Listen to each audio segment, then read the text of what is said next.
asuntosykeyhtiö verenkäynti. Yes, today it's the 7th of July 2022. Can we turn on, yes, turn the lights here. It's on Merivirta, Havström and 11 staircase. We here in Kivenlahti, Stensvik, close to Espoo-Lahti, Espoo weekend.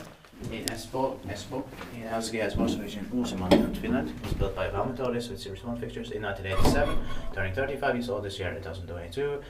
The number is B1 and it's going to be inspected in 2024. Capacity is 4% macarons with 6 flush. Reserves 2 rides.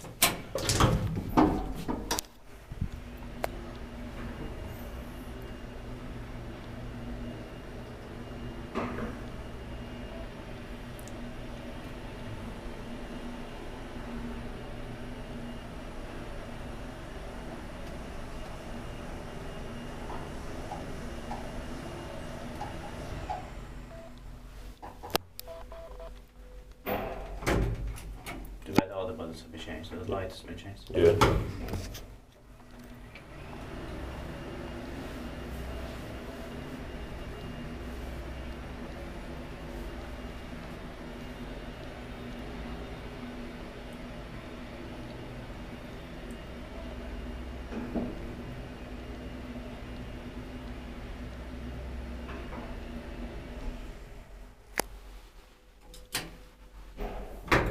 Inspected by Kivenlahti, maintained by Espoo.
That's it.